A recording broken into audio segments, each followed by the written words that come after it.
Hello students, welcome back to the channel. कैसे हैं आप सभी के सभी? आई होप आप सभी के सभी ठीक होंगे। जैसे कि आप लोगों को पता है, नीट की डेट अनाउंस हो चुकी है जो कि है 12 सितंबर। तो उसी के रिगार्डिंग मैं आप लोगों के लिए एक वीडियो लेके आया हूं जिसके अंदर मैं आपको बताऊंगा बुक्स फॉर नीट, मतलब वो बुक्स जो आपको रेफर करनी चाहिए ताकि आप नीट आराम से क्लियर कर सकें। तो आज इस वीडियो में हम देखेंगे बुक लिस्ट फॉर नीट। ठीक है, ध्यान से देखना, इस वीडियो को लास्ट तक देखना, आपको पता चल जाएगा कि किस बुक में से क्या पढ़ना है और कौन सी बुक पढ़नी है और रेफर करनी है नीट को क्लियर करने के लिए। ठीक है, सबसे पहले स्टार्ट करते हैं। यहाँ पे फर्स्ट बुक, सबसे पहली बुक कौन सी है जो आपको पढ़नी है? वो है NCERT। कोई डाउट नहीं होना चाहिए आपके मन में, NCERT एक ऐसी बुक है जो आपको पढ़नी ही पढ़नी है। मतलब 100% आपको अगर कोई किताब पढ़नी है तो वो है NCERT। ठीक है, 100% आपको ये पढ़नी है। क्यों? ये आपका क्या बनाएगी? बेस बनाएगी। यही एक ऐसी किताब है जो आपका बेस बनाएगी। और एक बात और बता दूं आपको, नीट के अंदर डायरेक्ट क्वेश्चन पूछे जाते हैं NCERT से। डायरेक्ट सवाल आते हैं NCERT से नीट के अंदर। ठीक है, डायरेक्ट की डायरेक्ट रिएक्शन वैसी की वैसी उठा के NCERT में से और डायरेक्ट दे दी जाती हैं एग्जाम के अंदर NCERT में से। ठीक है, तो इसलिए आपको NCERT तो 110% पढ़नी ही पढ़नी है। ठीक है, NCERT तो पढ़नी ही पढ़नी है। अगली बुक देखते हैं कौन सी है। अगली बुक जो है वो है हमारी प्रदीप्स।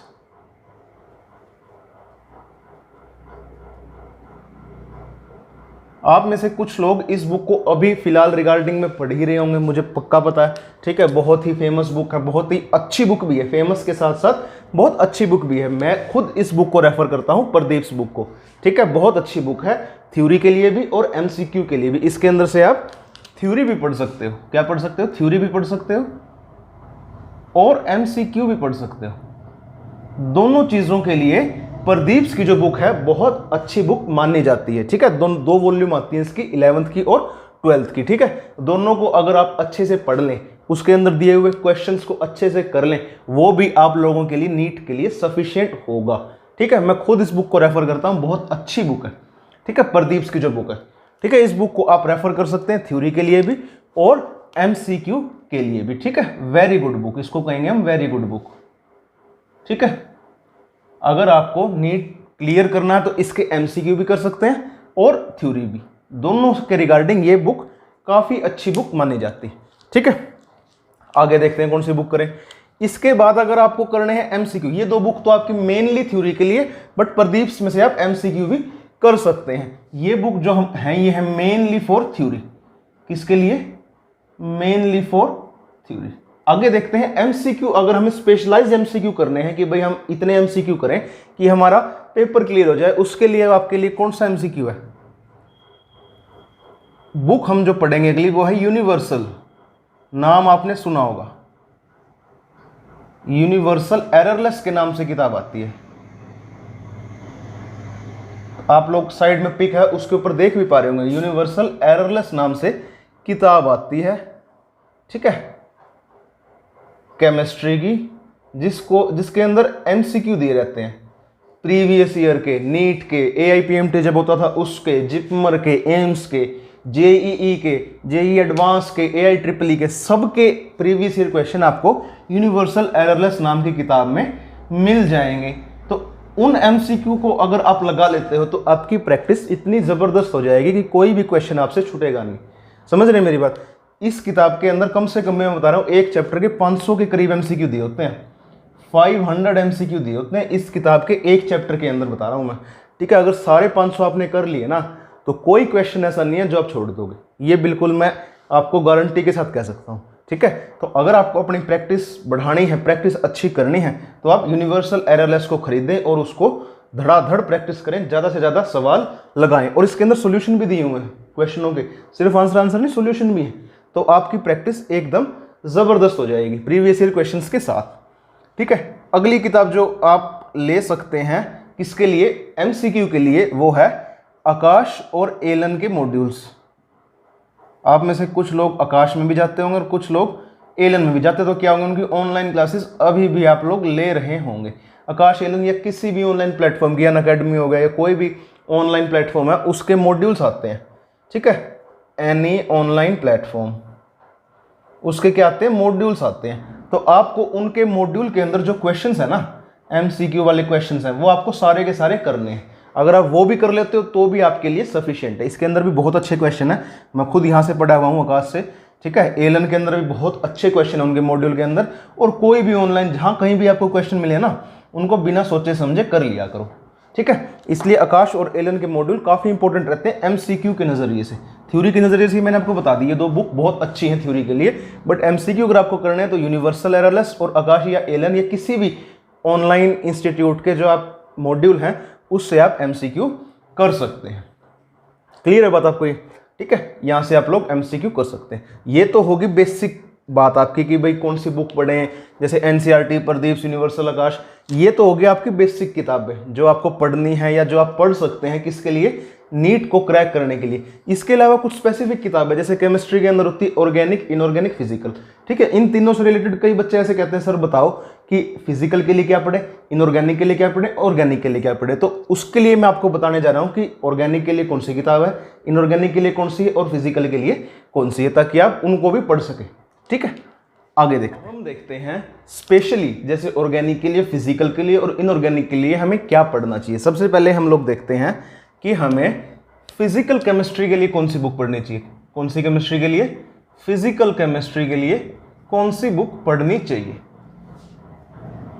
फिजिकल केमिस्ट्री के लिए हमें कौन सी बुक पढ़नी चाहिए। फिजिकल केमिस्ट्री के लिए अगर आप देखें मार्केट में बहुत सारी किताबें आती हैं फिजिकल केमिस्ट्री से रिलेटेड, ठीक है। आपको सारे के सारे एटकिंस से लेके और GRB तक सारी बुक्स बताएंगे कि ये पढ़ लो, ये पढ़ लो, ये पढ़ लो, ये पढ़ लो, ठीक है। बट ना ही आपके एटकिंस काम की है, ठीक है, ना ही और कोई बड़े हायर लेवल की बुक आपके काम की है, MSc लेवल की, BSc लेवल की। आपके काम की सिर्फ यहाँ अगर फिजिकल पढ़नी है तो एक ही बुक है, वो है GRB पब्लिकेशन की बुक, जो आती है OP टंडन की लिखी हुई, आप लोग जानते भी होंगे, ठीक है। GRB की बुक आती है, OP टंडन राइटर है, ठीक है। GRB की बुक आती है फिजिकल केमिस्ट्री की, जो कि बहुत ही जबरदस्त और बहुत ही अच्छी बुक है, जिसको अगर आप पढ़ लें तो आपके कंसेप्ट लगभग क्लियर हो जाएंगे। और भी कंसेप्ट क्लियर करने हैं तो आप इस चैनल के साथ जुड़ जाएं, आपके सारे कंसेप्ट वैसे ही क्लियर हो जाएंगे। बट आपको फिर भी फिजिकल केमिस्ट्री के लिए अगर कोई रेफरेंस चाहिए, कोई बुक चाहिए जिसको आप पढ़ के अपनी फिजिकल केमिस्ट्री सुधार सकें, तो वो है GRB की बुक, जो लिखी गई है OP टंडन सर के द्वारा, ठीक है। आप इस बुक को पढ़ लें, आपकी फिजिकल केमिस्ट्री क्लियर हो जाएगी, ठीक है। आगे देखते हैं, ये तो फिजिकल केमिस्ट्री के लिए बहुत है ये बुक। इसके अलावा आपको कोई ज़्यादा टेंशन करने की जरूरत नहीं है, फिजिकल केमिस्ट्री आपकी इस बुक में से कवर हो जाएगी, वरना प्रदीप की बुक है उससे भी कवर हो जाएगी। बट अगर आपको स्पेशली कोई चाहिए, मन में बहम है ही कि आपको कुछ और पढ़ना ही है साथ में, आपके साथ वाले स्कूल वाले बच्चे पढ़ रहे हैं, आपके कोचिंग वाले बच्चे और कुछ पढ़ रहे हैं, तो आप भी अपना बहम मिटा लें और GRB और OP टंडन की किताब आंख बंद करके खरीद लें। इसके अंदर आपको सारा मैटर मिल जाएगा अगर अलग से पढ़ना है तो, वरना NCERT और प्रदीप बहुत हो जाती हैं पूरे सिलेबस के लिए। फिर भी आपको पढ़ना है तो GRB और OP टंडन की किताब बहुत अच्छी किताब है, ठीक है।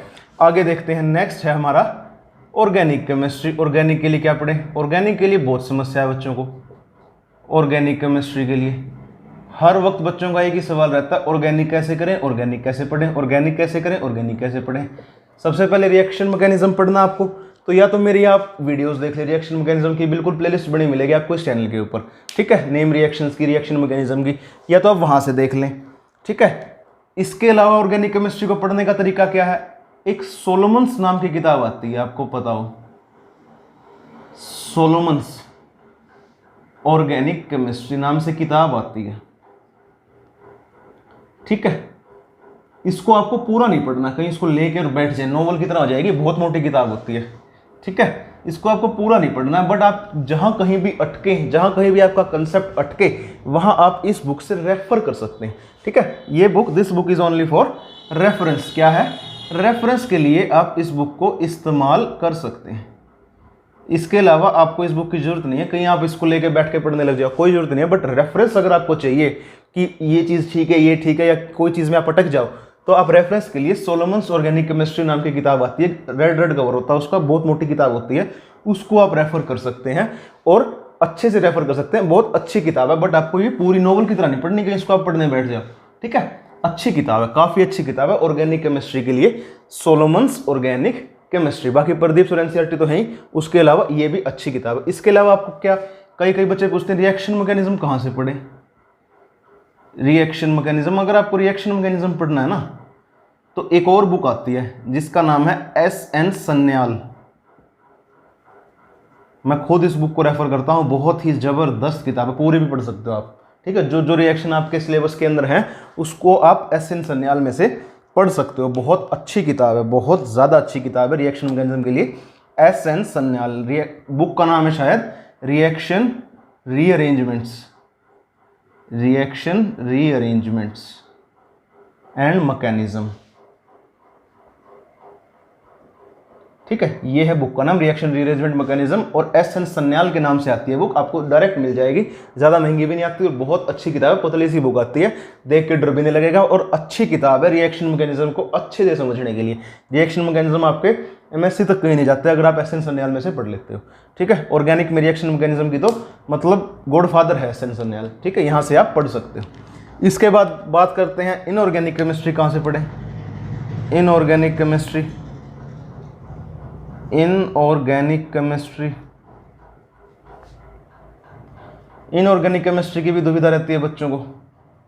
इनऑर्गेनिक केमिस्ट्री को पढ़ने के लिए आपके पास एक किताब आ सकती है जो आप ले सकते हैं, बट जरूरी नहीं है लेना, वो है J.D. ली की, विली पब्लिकेशन की आती है ये, विली पब्लिकेशन की किताब आती है J.D. ली की। ठीक है, इंटरनेशनल ऑथर हैं ये, ठीक है, फॉरेन ऑथर हैं। ठीक है, इनकी किताब आती है J.D. ली की इनऑर्गेनिक केमिस्ट्री के ऊपर। ठीक है, विली एडिशन होता है इनका। ठीक है, ये आप पढ़ सकते हैं ओनली फॉर रेफरेंस। इसको भी आप लोग क्या नहीं करेंगे, नोवेल की तरह नहीं पढ़ेंगे, क्योंकि नोवेल की तरह पढ़ने बैठोगे तो आपका सारा टाइम केमिस्ट्री खा जाएगी, नीट आप नहीं क्लियर कर पाओगे। ठीक है, अगर आपको क्लियर करना है तो इसका सिर्फ आप रेफरेंस ले सकते हैं। J.D. ली का विली एडिशन है, J.D. ली से आप रेफर करके और क्या कर सकते हैं, अपने कंसेप्ट्स या डाउट क्लियर कर सकते हैं। इसको हमेशा नहीं पढ़ना, सिर्फ रेफरेंस के लिए आप इस्तेमाल कर सकते हैं। बेसिकली आपकी जो बुक्स हैं वो है NCERT, ठीक है, प्रदीप्स, उसके बाद MCQ के लिए यूनिवर्सल एररलेस और आकाश एलन या किसी भी इंस्टीट्यूट के पैकेज या मॉड्यूल। ठीक है, उसके बाद अगर आपको स्पेसिफिकली पढ़नी ही है, बहम है मन में, बाकी वो बहुत है किताब चारों की चार, उसके अलावा आपको पढ़ने की जरूरत नहीं है। बट अगर आपको फिर भी मन में बहम है, भाई करना है, सारे बच्चे कर रहे हैं मेरी कोचिंग के, मेरे स्कूल के, फिर भी आपको बहम करना, तो आप फिजिकल केमिस्ट्री के लिए GRB ले सकते हैं OP टंडन की, ऑर्गेनिक केमिस्ट्री के लिए सोलोमन्स की ऑर्गेनिक केमिस्ट्री, या रिएक्शन मैकेनिज्म के लिए एस.एन. सन्याल, इनऑर्गेनिक के लिए आप ले सकते हैं J.D. Lee Wiley edition for reference. Clear है, ये आपकी बेसिकली मैंने आपको अलग अलग उसके लिए बुक बता दी। क्लियर है बात, इनको आप नोट भी कर सकते हैं, बाकी ये आपके लिए अच्छी बुक्स हैं, आप पढ़ सकते हो। Okay students, thank you very much. ये थी बुक्स फॉर नीट जो कि आप रेफर कर सकते हैं। किसी भी डाउट के लिए आप नीचे कमेंट कर सकते हैं या मेरे इंस्टाग्राम पे मुझे DM कर सकते हैं। Thank you very much.